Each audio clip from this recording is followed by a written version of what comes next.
The Chicago Blackhawks lose once again, but Connor Bedard has woken up.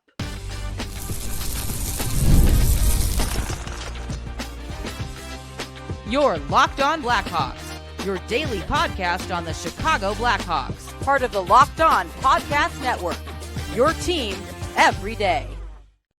What's going on, everyone? Welcome back to another episode of Locked On Blackhawks, part of the Locked On Podcast Network, your team every day. Real quick, per usual, do me a favor, go and hit that like button. Jump in the comment section down below as well if you got a Blackhawks-related question. Make sure to hit me with it. Won't be able to answer it, of course, on today's edition of Mailbag Monday, but I'll be sure to store it for this time next week. And please make sure that you're subscribed to Locked On Blackhawks on YouTube as well. I'm really closing in on my goal of 2,000 subscribers, but won't be able to reach it without your help. And last but certainly not least, I do got to let you all know today's episode is sponsored by Game Time. If you're not already signed up, what are you doing? Go and download the Game Time app and use the code LOCKEDONNHL in all caps. That way, you'll get $20 off to the sporting events, concerts, or theater events near you. All right, good afternoon, everyone. Again, thank you all for joining me on another episode of Locked On Blackhawks, your one-stop shop for all things Chicago Blackhawks. First and foremost, do want to say that I hope everyone out there had themselves a wonderful Thanksgiving weekend. I know I certainly did, and do want to apologize as well for kind of the wonky scheduled timing of the episodes last week. Just a little bit weird with the holidays. Thanksgiving on Thursday, the Blackhawks played on Wednesday night, so wasn't really able to recap that game before Thanksgiving got underway, and then the quick turnaround Friday afternoon against the Minnesota Wild. I know it made things a little bit complicated last week, but getting back to the regular scheduled programming here to kick things off this week, and to kick things off on today's episode after the Hawks bested the Dallas Stars with their best offensive performance of the season. Taylor Hall with a hat trick. They win that game. 6-2 was the final score. They also had beaten the defending Stanley Cup champion Florida Panthers in 2 of their previous 3 games. So I had some high hopes for our Blackhawks going into this weekend, taking on the Minnesota Wild, who they had finally snapped their forever seemingly losing streak to them earlier on in the month of November, and then taking on the Columbus Blue Jackets on Sunday night to close out the holiday weekend. And in oh so typical Blackhawks fashion, they won neither of them. Very frustrating 3-2 loss in Minnesota on Black Friday. Already have recapped that game, with Seth Topal, one of my favorite fellow Locked On NHL hosts here on the Locked On Podcast Network. So make sure to check out that episode if you haven't done so already. As far as last night against Columbus, though, felt like another game that the Blackhawks kind of let slip out of their reach. And that really has been the story of the season, right? Not a lot of lopsided losses. The only ones I can really think about, well, if you look at the final score against Columbus in this one, you might have thought it was a lopsided loss. When the Blackhawks lost 6-3 to the Vancouver Canucks in their second home game of the season, I want to say that's the only other game that really comes to mind. But this was a close, contested, tight-knit game really through the opening 40 minutes. And the Blackhawks got some good offensive production. 3 power play goals on the evening. Connor Bedard, more on him in just a moment, I promise. Kicks open the scoring for the Blackhawks, while Craig Smith and Nick Foligno also found the back of the net on the man advantage. But unfortunately, the defense surrendered 6 goals, tying a season high for goals against. Just the second time the Blackhawks have allowed 6 goals this year, and kind of shot themselves in the foot along the way, which sounds familiar as well, right? What went wrong for the Blackhawks last night against Columbus? First and foremost, the Blackhawks could never sustain momentum. And that's been an issue of theirs through these opening 24 games now, right? But the Blackhawks, every time they scored a goal to get some momentum on their side, to get, right back in this game as Columbus started to pull away a little bit there in the second and third periods, Columbus responded immediately after every Blackhawks goal, seemingly. Within 3 minutes of the Blackhawks goals, all three of them, the Columbus had responded right back. So Blackhawks just could never get any sustained pressure, any sustained wind in their sails because Columbus just went and snatched it back every time something good happened or every time the Blackhawks put the puck in the net. Also, was another tough night for Petr Mrazek, which is really unfortunate. Has been the unsung hero once again of the Chicago Blackhawks squad. Basically, every win they have this year has been a result of their goaltending standing on top of its head. Well, Mrazek has been a little bit shaky in his past two outings, of course. Had the brutal game winner on Friday in Minnesota and then allowed 5 goals on 35 shots for an .857 save percentage last night against the Blue Jackets. A couple of those goals against were really shaky as well. Feels like Mrazek being utilized so often, so early in the season. Maybe he's hitting a little bit of a tough stretch here out of some exhaustion, just having to be utilized so much. I don't know what it is, but a couple rare hiccups out of Petr Mrazek in these last couple of games hasn't boded well for the Blackhawks, and don't think that's a great sign. If Petr Mrazek isn't playing well for the Blackhawks, I don't really like their chances of winning. So hopefully he'll be able to turn it around here soon with a couple of off days. Arvid Soderblom, the Toronto Maple Leaf killer, is expected to get the go tonight in Toronto, setting up Petr Mrazek to return between the pipes when the Blackhawks take on the Boston Bruins on Wednesday. And I do still got to give a shout out to Mrazek because he made one of the most unbelievable saves, a true save of the year type candidate on Kent Johnston there in the third period to keep the Blackhawks alive. Just unfortunately, a couple of soft ones got by him, but that hasn't been something we've seen out of Petr Mrazek very consistently since joining this Blackhawks squad. So I do still have confidence that he's going to be able to turn it around, but just unfortunate when he gives up a couple of softies in close contested losses for the Blackhawks. And also what I thought killed the Hawks was particularly in the second period, they really shot themselves in the foot by electing to pass up on most of their prime scoring opportunities. Teuvo Teravainen on a 2-on-1 made an absolutely awful pass. Connor Bedard, I thought, could have even been more aggressive in certain situations.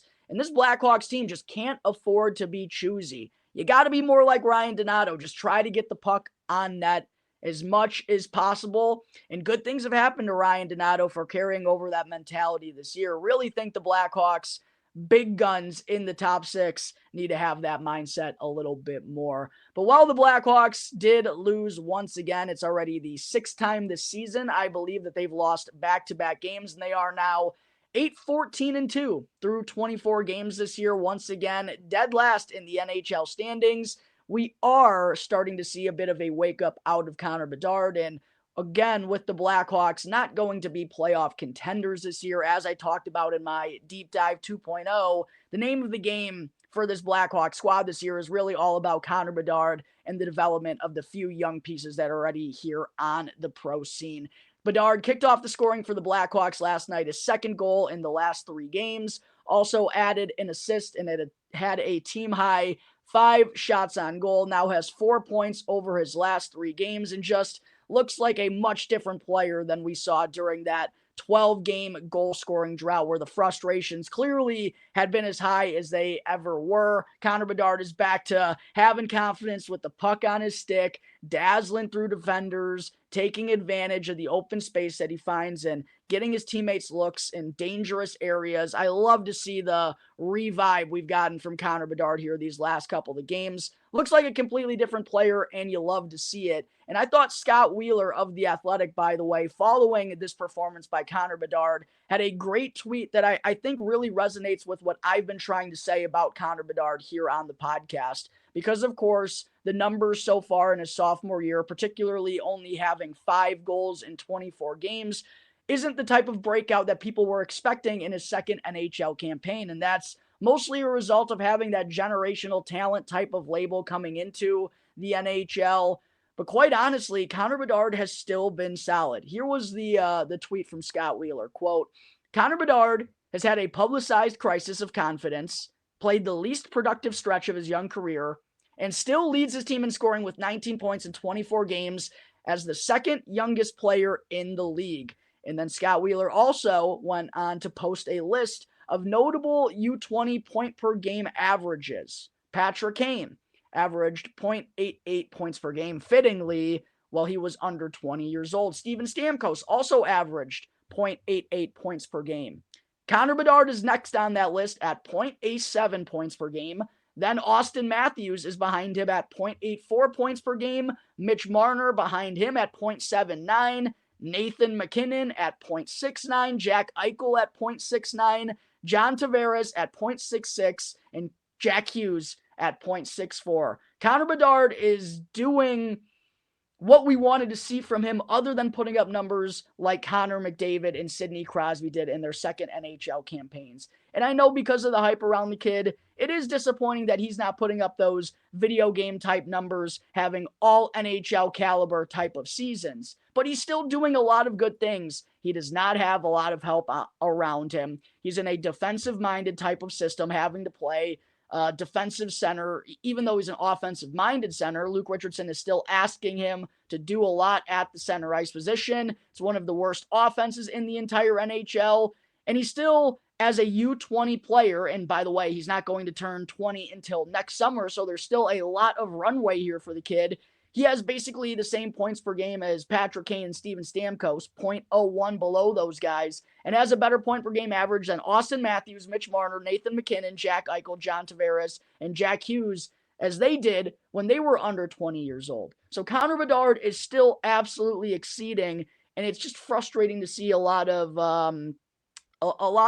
hate thrown in his direction because he's not putting up video game type of numbers and isn't already one of the best players in the NHL immediately as a 19-year-old. Yes, he is a little bit lacking in that area in terms of the generational talent conversation, but I have no concerns whatsoever about Connor Bedard. He's still the leading play driver on this Blackhawks team. Again, as the second youngest player in the league, cannot be emphasized enough. What Connor Bedard is doing is still unbelievably special, and I have no concerns whatsoever about his development in the future. He's starting to get his swagger back, baby. I expect the goal-scoring numbers to take a nice spike up over the next few weeks. Connor Bedard, too talented of a goal scorer to be shooting under 6% for too long. He's going to break out of that schneid, and it looks like we're in the midst of that right now. Hopefully, Connor Bedard will be able to keep it going tonight as the Blackhawks take on the Toronto Maple Leafs in the back end of their back-to-back. A team they've had some success against over these last couple of years. Would be nice to get back into the W column here and pick up that first win of December. There are my thoughts on Connor Bedard continuing to break out of his recent slump despite the Blackhawks losing both games over the weekend. Coming up in just a moment, Blackhawks fans, don't go anywhere because I'll get into some updates on this year's World Juniors.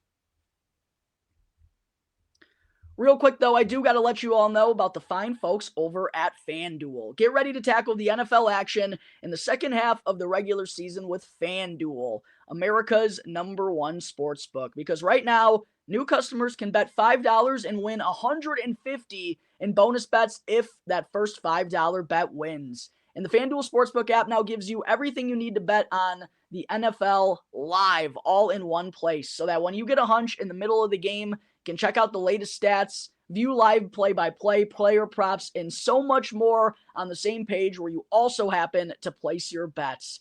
And I know it's been tough for the Chicago Bears, but they finally got Matt Eberflus out of there. Are they going to get a little bit of an interim coach bump with Thomas Brown now calling the shots? If you think that's going to be the case, or if you still want to continue to fade the Chicago Bears, either way, make sure to go and check out FanDuel.com. You'll get started with $150 in bonus bets if your first $5 hits. Again, that's FanDuel.com so that you never waste a hunch and make every moment more with FanDuel, an official sports betting partner of the National Football League.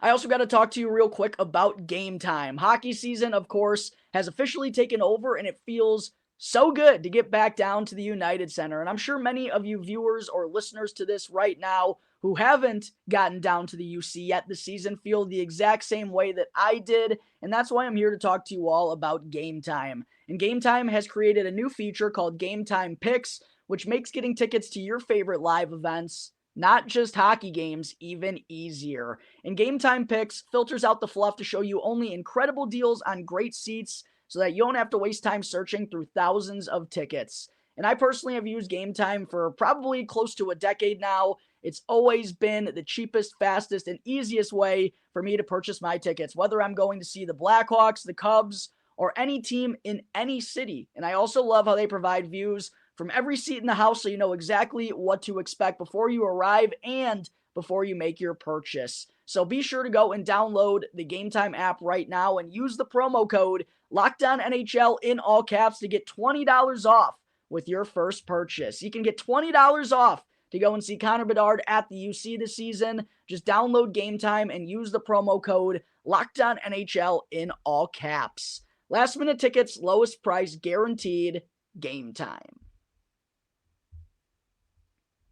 Back here on the Locked On Blackhawks podcast, part of the Locked On Podcast Network, your team every day. Real quick, do want to say thank you to everyone for making Locked On Blackhawks your very first listen here to start off your day. Now for your second listen, make sure to check out the Locked On Fantasy Hockey podcast so that you can become a fantasy hockey expert and get daily tips over your league mates with Steal and Flip. And you can easily find Locked On Fantasy Hockey down in the description or simply search on YouTube and wherever you may be listening to your podcast. Part of the Locked On Podcast Network, your team every day. Segment 2, World Juniors Camp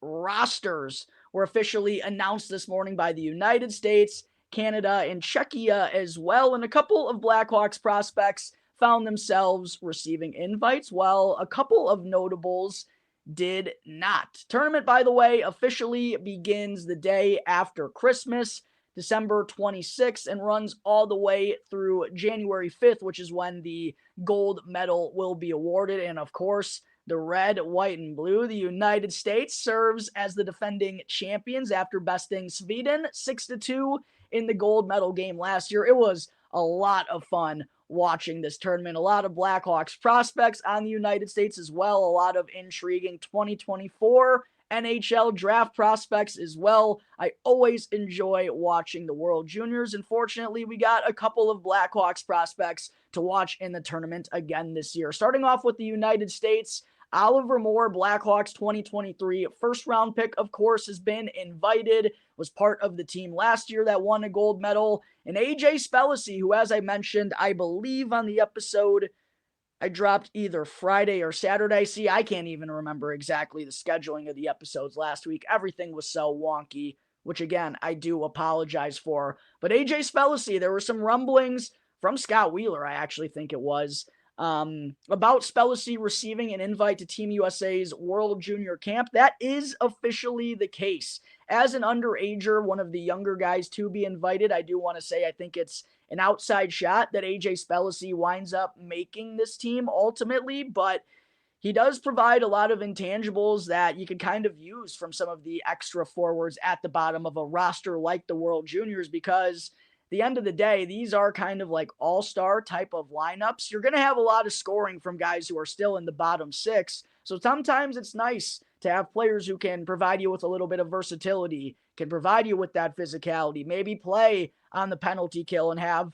a defensive-minded role. AJ Spellacy is someone who could service you as that, can play the center ice position, can play the wing, has good size to him, has really good speed, little bit of offense, little bit of jam. It certainly does make him an intriguing roster selection potentially for Team Canada. But as I said, I think, or for the United States, for Team Canada, oh my goodness, AJ Spellacy is not playing for Team Canada. For the United States, I think that could give him an outside shot to make this roster. Oliver Moore, fully expect to make the team, obviously. Going to be interested to see exactly what his role is, as the United States have Zeev Buium back once again, leading the charge on defense. Super excited to see Zeev in this tournament for the second consecutive year. Ryan Leonard's back. Gabe Perreault's back. Cole Iserman's there offensively. Trevor Connolly has good speed and offensive abilities as well. Then they got projected 2025 number 1 overall pick James Hagen's on the roster. EJ Emery on the back end as well. Cole Hudson, Barrington native back there too. And then Trey Augustine, who was part of this squad last year, is expected to be the starter in net. So the United States should have some good offensive gameplay. Maybe that gives AJ Spellacy an opening to make this roster, but again, it's a long shot. Will be eligible for the 2026 World Junior Championship the year prior, though, and as one of the older guys potentially on that roster, I think that would give him a much better chance and also probably a much larger role for the red, white, and blue. Also wanted to be sure to mention that Yuri Felchman has been invited to Team Czechia's preliminary roster camp, who also have Edward Chalet, Adam Juracek, and Michael Hrabal on their roster. Those are probably the big names that folks will be watching whenever Czechia is on the ice. And then, got to get to Team Canada. Got to say, Blackhawks fans, I was super disappointed to see that Nick Lardis did not receive an invite to Team Canada's World Junior Camp. The sixth leading scorer in the Ontario Hockey League as an older 19-year-old, second in goals scored in the entire OHL, and he doesn't find a way to crack an invitation, doesn't even get an opportunity to potentially make this team. Very frustrating, but it feels like it's one of those situations where Canada just already has so many offensive ability. They're kind of going with some different guys to round out their roster. And listen, Nick Lardis certainly wasn't the only notable left off of Team Canada's roster. Interesting decisions made by Team Canada. Obviously, they wanted to go with some of the upperclassmen. That's what they do historically. They go with a lot of older guys. But listen to some of the names that were left off of Team Canada's World Junior roster. Obviously, Nick Lardis, but no Beckett Seneca, third overall pick in this year's draft. No Tija Ginla, who was a top 10 selection. No Carter Yakimchuk. No Michael Hayes. No Zane Parekh. No Liam Greentree. All of those guys were first-round picks in the 2024 NHL draft. No Michael Misa as well, projected to be a top 5 selection in the 2025 NHL draft, So yeah, they felt like they had enough scoring and enough veteran expertise to kind of leave off a lot of these notable youngsters. Some of the notables on Team Canada's roster, Berkeley Catton is going to be a main man up front for them, along with Andrew Crystal, Riley Height. Some of you may remember he was a prospect I really loved in the 2023 NHL draft. Not only did he not go in the first round, he didn't even go in the second round. Expected to be a huge part of Team Canada's roster here in the World Juniors. Jet Luchenko was a first-round pick last year. He's on the roster. They went with Porter Martone, Gavin McKenna, giving those young guys an opportunity here, interestingly enough. Bradley Nadeau is up there for Canada. Matthew Wood, who was one of my favorite prospects in 2023, he's there. Braden Yeager, Callum Ritchie, Carson Rakoff. They got a lot of good forwards, so they're certainly not lacking there. But defensively was interesting to me. That's why I was surprised to see a guy like Carter Yakimchuk and Zane Parekh. For neither of them to be on this roster is really interesting. Sam Dickinson and Matthew Schaefer are the two real notables on the back end for Canada. And then, as there kind of has been with Canada these last handful of years, there's more of a question about who they're going to be going with in net as opposed to the United States. Looks pretty likely that it's going to be Trey Augustine for the red, white, and blue. Still up in the air for Team Canada. Unfortunate that we're not going to see Nick Lardis in action. I'm really was excited to see. I thought he was going to make this team. I really did. By the way, tournament is going to be held in Canada this year, so going to be a tough place for the United States to repeat as World Junior champions. Going to be played in Ottawa for the entirety of the tournament. Speaking of Nick Lardis, while we're talking about him unfortunately getting snubbed off of Team Canada's World Junior roster, didn't even receive an invite, did want to be sure to mention on today's episode that fellow Brantford Bulldog, fellow Blackhawks prospect, the 27th overall selection in the 2024 NHL draft, Merrick Vanacker has officially returned from injury, made his return to the lineup for Brantford on Friday, played in both of their games over the weekend, skated on the left wing on the second line right behind Nick Lardis, who plays the left wing on Brantford's top line.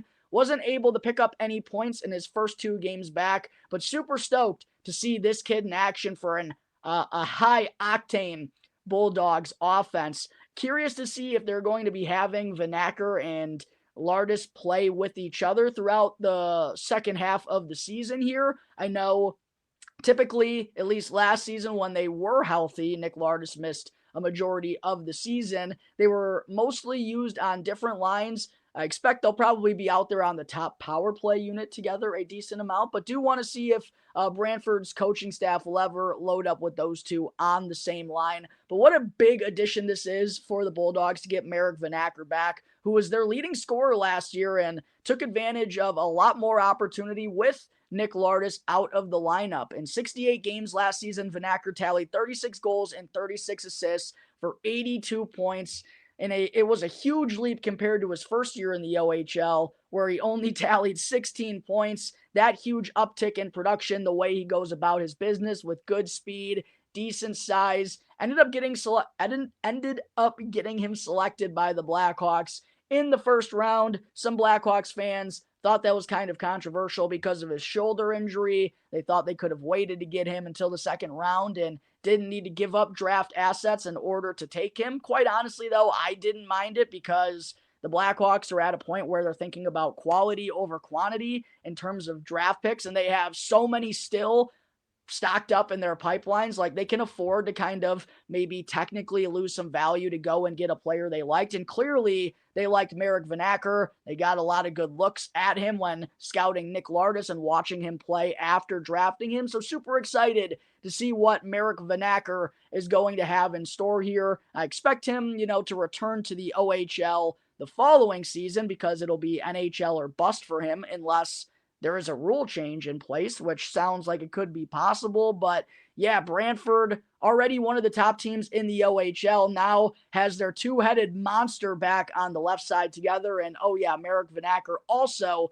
doesn't turn 19 years old until April. Still extremely young, extremely versatile up there for the Brantford Bulldogs. There are my updates on the World Junior preliminary rosters being released here this morning. Coming up in just a moment, Blackhawks fans, before I wrap things up, I still have to get into my weekly Mailbag Monday fan segment. But first, I do got to talk to you all real quick about Prize Picks. Prize Picks is America's #1 daily fantasy sports app with over 5 million active members. And Prize Picks is the easiest and most exciting way for you to now play daily fantasy sports because all you got to do is simply pick more or less on 2 to 6 player stat projections and watch the winnings roll in. Do you think Connor Bedard is going to tally more than 0.5 goals tonight against the Toronto Maple Leafs, or do you think he's able to put together his second consecutive multi-point outing here when they take on Austin Matthews and Toronto? You and your crew can now win real money this hockey season when you run your game with Prize Picks. And one thing that I really do enjoy about Prize Picks is it's the only daily fantasy platform with an injury insurance policy. So that way your lineups stay in play even if one of your players were to get injured. So be sure to download the Prize Picks app today and go and use the code LOCKEDONNHL in all caps to get $50 instantly when you play a $5 lineup. Again, that's code LOCKEDONNHL with Prize Picks when you download the app and put $5 down to get $50 instantly. Prize Picks, run your game.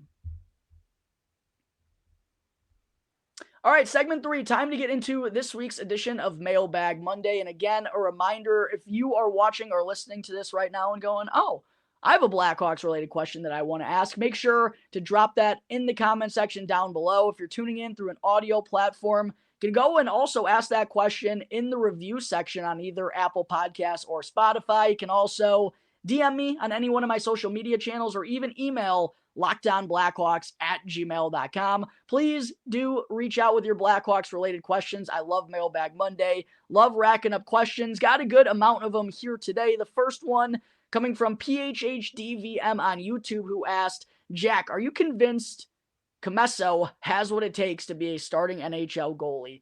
I know the sophomore campaign hasn't gotten off to the start of Gonna start that over again. The start of Commesso's sophomore campaign hasn't exactly gone the way we wanted it to and hasn't been able to build off of a pretty strong first pro campaign, but I'm really not concerned with Drew Commesso. It's still very early on in the season. We hear that notorious sophomore slump all the time. It's not a big enough sample size, I think, with his struggles this year to really be concerned long-term about him. He's still a young goaltender. Goalies often take longer than any other position to fully develop just because you need legitimate reps, you need legitimate experience, and there is a real young group in front of Drew Commesso as well down in the AHL with the Rockford IceHogs. So it's kind of a learning experience, I think, for all of them together. But I think establishing that chemistry as a unit with a lot of potential young puzzle pieces there playing for Rockford right now, I think that's going to bode really well for all of them. As far as what why do I keep saying Soderblom? As far as what Commesso has done this year, I'm not really all that worried, all that concerned. If it continues to happen, when we start getting into February and March and there isn't really a lot of upside there, then yeah, I will be a little bit more concerned. But again, I think the plan is still for Drew Commesso to be down in Rockford for a majority of next season as well, given Mrazek and Laurent Brossoit are both signed on through the end of next season. So there's absolutely no rush with Drew Commesso. Whether he was succeeding in Rockford this year, yeah, obviously that's ideal. You'd rather have him succeed than struggle like he is right now, but he's still probably going to be the number one starter for the IceHogs regardless next season, so I'm going to continue to be really patient with the former second round pick for the Blackhawks. Next question comes from Isaac Guerrero 8873 on YouTube, who asked, Morgan Frost, Flyers, $2.1 million, 25 years old, as an RFA in 2025. Player rumored to be traded soon. I have talked about Morgan Frost here on the podcast. I think that was an episode I dropped about a week ago. Good at faceoffs, can score. Or Jack Drury, 25 years old, fourth line center, 54% career faceoff, 1.7 per year on a 2-year prove-it deal, RFA in 26-27 and fights.